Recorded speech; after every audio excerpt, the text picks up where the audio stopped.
everyone, it's Helen from MK Fit Body Bootcamp here. And first of all, I just want to apologise for my lack of being in any of the videos recently. But as you can see behind me here, this is our brand new baby daughter Freya. So I've had a very good excuse for slacking off a little bit on the work front. But since having Freya, I've had lots and lots of people asking me about postpartum training, when they can get back to exercising and that kind of stuff. So I thought it would be a really great idea for my first video back to be about postpartum training and what you can and can't do, the do's, the don'ts, and give you a few simple exercises just to get you started if you have recently had a baby too. So I'm really hoping that Freya's going to be a good girl in her poddle pod there and stay nice and quiet. She's just had a feed, so fingers crossed. We'll see how this goes. So first things first, after giving birth, obviously your body's been through a lot. Not just giving birth and going through labour, but you've been pregnant for 9 months. So you need to give your body a chance to heal and recover first and foremost. So if you have had a natural delivery, a vaginal birth, then you need to wait 6 weeks before you can resume any kind of training. And if you've had a C-section, then you need to double that and you need to be waiting 12 weeks. Don't forget, if you've had a C-section, then your body's been through major surgery. It's been through quite a traumatic experience, so you need to give your body time to heal and repair before you go ahead and start training again. So the 6 weeks and 12 weeks rule, that's highly advised. At the moment, Freya's only 4 weeks old, so I haven't resumed any kind of training yet. I may demonstrate a few things for you today, but I'm literally just going to demonstrate it. I'm not going to carry on and do a full workout. Oh dear, bless you. So the reason for this is there's a few different reasons. Obviously, while you're pregnant, your organs are all shifted and squashed around and stuff. So after birth, you do need to give your body time for all your internal organs just to move back to where they should be, and that just takes a little time. Obviously, if you have had a vaginal birth and you've suffered any tears, then you need to give those a chance to heal. Even if you feel absolutely fine, you still want to allow that 6 week period to make sure that everything has healed fully, because you can still feel fine, but things are still going on internally that you don't know about, that you can't feel. Also, a big one, you've probably heard this before, you need to allow your stomach muscles, which have been stretched and have expanded over those 9 months, to go back to where they need to be. And it's actually very common in women that go back to training too soon. They actually end up with a gap in between their stomach muscles, which once you've trained them in that position, they're likely to stay there, and it can actually be a big problem. It's a condition called diastasis recti. So you don't want to train too soon, because your stomach muscles need time to go back and knit together where they should be. And also, guys, you don't want to go back to training too soon, because you've got a beautiful little baby to enjoy, and you don't want to miss out on all those first weeks and all the cuddles and all the attention and stuff that they need. So please don't rush to get back to your pre-pregnancy body. Just enjoy that time with your newborn baby and make the most of it. And because you've got all the time in the world to start training again and to get your body back, or to get an even better body back, whichever way you want to do it. There's also another reason why you want to be careful when you go back to training, and that's because while you're pregnant, there's a hormone that is released in the body called relaxin, and it's very important when you're pregnant because it helps relax all the ligaments and tendons. So during birth, your pelvis can move apart and allow space, obviously, for your baby to be born. So it's a very important hormone in your body while you're pregnant, but that hormone can actually remain in the body up to 6 months after birth, and if you're breastfeeding, up to 4 months after you stop breastfeeding. So, it's not uncommon to breastfeed for 6, 12, 18 months, sometimes even longer. So for up to 4 months after you stop breastfeeding, you will have this hormone in your body. And that can be slightly problematic when it comes to training. Obviously, this muscle relaxes your ligaments and tendons. So that can leave you prone to injury. It can mean that you might possibly overstretch and permanently stretch those ligaments and tendons, which isn't good, because then you've got lax joints. And it can also make you a little bit clumsy. If you suffered any kind of clumsiness during pregnancy, it was probably due to the hormone relaxin, because your joints are a little bit looser than they are normally. So it leaves you a little bit unstable. So going back to training, you just need to be aware of that. It's not going to, you know, you're probably not even going to notice it to a huge extent, but just be aware of it. So mainly don't overstretch, don't do any really big ballistic movements, and you should be fine. So having said that, you need to wait the 6 weeks, or obviously 12 weeks for a C-section, there are a couple of things that you can do in that time. First and foremost, be doing your Kegel exercises. That goes without saying. I'm sure your doctor or your midwife has already told you that. So those pelvic floor muscles, which have been heavily stretched throughout pregnancy and birth, you want to be working on those. I was actually told of a really good app by the NHS called Squeezy, the Squeezy app. So if you do that every day, and that takes care of that. So make sure you are doing your pelvic floor exercises. And then there's just a few other things that you can do just to start getting those core muscles working again. We're not going to be over strenuously working them, but just to fire them up again and make, you know, just feel that they're still there and that they're getting a little bit of strength back. So first of all, it's, probably wouldn't even think of this as an exercise, but just tummy pull-ins. So literally just focusing a few times a day. You can do this even when you're driving or cooking the dinner or feeding the baby.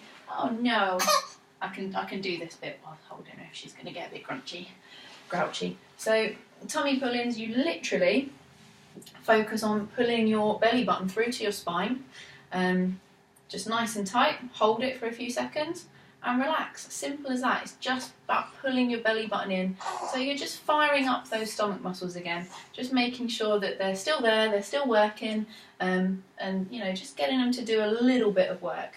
So it's pulling your belly button through to your spine, hold for a count of 5 maybe, and then relax again. I'm not sure if she's going to let me put her back down without crying, which is a little bit problematic seeing as we've come to the point where I want to demonstrate a couple of things for you. Let's just see, shall we? She's a very cuddly baby, so... Oh! Are you going to go to sleep? Are you going to go to sleep for me? You're not, are you? And Daddy's not here to take you either. Let's see what we can do. Okay, so the next one, quickly, is a cat stretch. If you've ever done yoga, then you'll know this one. You can get onto all fours, hands underneath the shoulders, knees underneath hips, and again, by pulling your belly button through towards your spine, tuck your hips under, arch your lower back and pull up.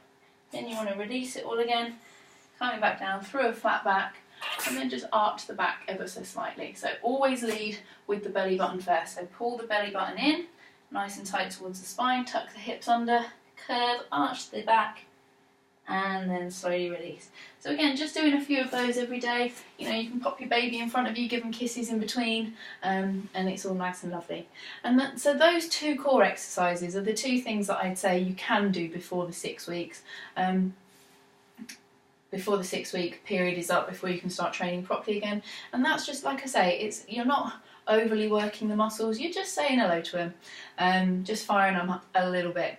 And then walking, just go out walking.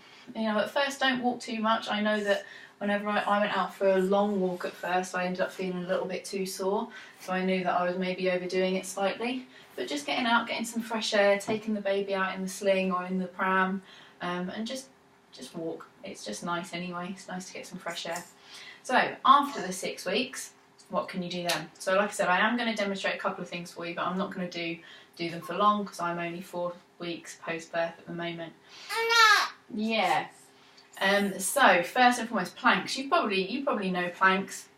The main thing is that you want to work your core muscles, not necessarily your abdominal muscles. You want to have a little cuddle? So your deep core muscles are the ones that you want to be working, not the superficial muscles that are on the outside. So it's the deep core muscles, not the superficial ones. So most people, they think, oh, I want to work my abs, I want to get a flat stomach, I need to be doing loads of ab crunches and sit-ups. That's not necessarily the best thing to start off with. You want to strengthen the core muscles first, and then later on you can move on to all those kind of exercises. So, plank. Are you going to let me demo this, Freya? Are you going to let me? Let's see if I can pop it down again. Good girl. Okay, so very quickly a plank. I'd recommend starting with a half plank. So, oh, bear with me, my laptop screen's going to go off. Okay, so a half plank, laying on your front, elbows under the shoulders. You're just going to, again, pull in your belly button first, lift the hips off, and come to a half plank. Literally, just hold that position. Keep breathing. Make sure you can breathe. If you feel yourself start to shake, or if you feel it pulling in your lower back, that's your cue to rest, relax for 30 seconds to up to a minute, and then do it again. And gradually you can build on the time, and as soon as you can get up to a minute doing a half plank, then we can do a full plank. Bearing in mind, I haven't done this for a good 6 months at least, possibly more. So my first full plank in quite a long time. So same thing, lead with your belly button, pull it in towards your spine, but you're going to lift all the way up onto your toes. Okay, and then again, hold there. When you start to shake or feel it in your lower back, rest, relax, and then go again. So just again, fit that into your daily routine. Pop baby in front of you and make it a nice little bonding experience. So planks. Second one, bridge holds. So people forget that your core is your whole midsection, including your glutes. Your glutes are your bum muscles, the big muscles at the back. Some bigger than others. So yes, bridge holds are fantastic. Obviously, the relaxing in your body loosened everything in your pelvis, and your pelvis actually moved apart slightly when you were giving birth to allow space for baby to come out. So even though those muscles can be slightly those joints, can be slightly unstable after birth with the hormone relaxing still in the body and the fact that they've been stretched a bit, if you work the muscles surrounding them, it will create a little bit more stability for you. So hopefully then you don't go on to get any further injuries or lower back problems. So bridge hold, really simple. Oh, she's gone to sleep. So laying back, feet flat on the floor, heels right under the knees. All you're going to do is squeeze your bum together first, gently lift the hips all the way up, hold in there, and then slowly lower down again. I hope you can see me because I've tilted the laptop screen. So again, curling under, belly button in, hips up, squeeze at the top. You can hold there for a count of 10 and slowly lower back down. There are lots of variations that you can do of bridge hold, but just to start off, if you're starting off post-pregnancy, then just do the simple stuff. Just get those muscles fired up and working again. And the last core exercise that I'm going to recommend is a crucifix hold. Don't you start, madam. A crucifix hold, again, very simple. You're going to turn, well, you don't need to turn to face the side. I'm just going to do that for demonstration purposes. So sitting up, pull your belly button in towards your spine, hands out in front of you, and just lean back. Lean back until you feel a slight pull in your tummy. Relax the shoulders, make sure you're not tense, and breathe. Okay? And just hold it there. If you want to make it a little bit harder, you can take your arms up to the side. But the main thing is that you're relaxing the body and you're pulling your belly button in towards your spine. I'm just going to pick her up and cuddle her now because that's the last of my demonstrating done. And then the other things that you can start doing, so they're the core exercises, which are the ones that everyone wants to know about. So just start off. And obviously, like I say, this is just for the first few weeks. Obviously, you're going to... Hey! You want a cuddle. You want a cuddle. Obviously, you're going to progress really quickly. I thought she'd just been sick on me then, but we're okay. It's just a burp. I've forgotten where I was. So yes, these are just exercises for the first few weeks when you start training again. Oh dear, oh dear. But other ones that you can do to work other muscles other than your core muscles, all the simple stuff, squats, lunges, press-ups, start with those three. They're big compound exercises that are going to work all the big muscle groups.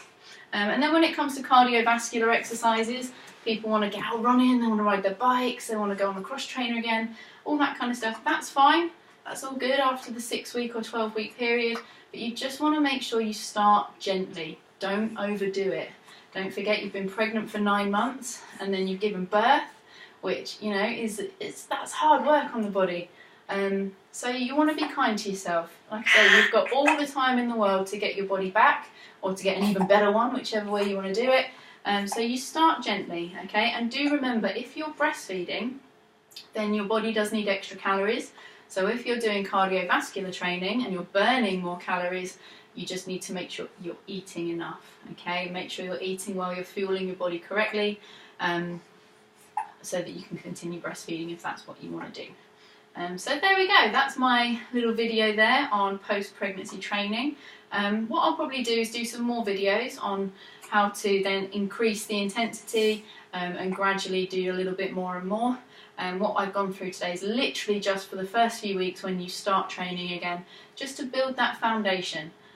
Like I say, don't forget, it's very important that you start gently, you start slowly and build things up gradually so that you don't get injured, and that you also are being kind to your body. You've been through a lot and you've also got a beautiful little baby to look after as well, so you want to make sure that you're not going to injure yourself, which is going to, you know, make it harder for you to look after your newborn, because let's face it, it's hard enough as it is. You don't want to go making it any harder. So anyway guys, that's my little video there. If you've got any questions, then fire away. I'm happy to answer any questions on this subject, and hopefully I'll document my post-pregnancy training and return to exercise as well. Anyway, she's getting a bit grouchy, so I think this is a good time to log off. But anyway guys, like I say, any questions, then please fire away, ask me any questions below, and I'll answer as quick as I can. Anyway, off I go. Anyway, speak to you soon. Bye!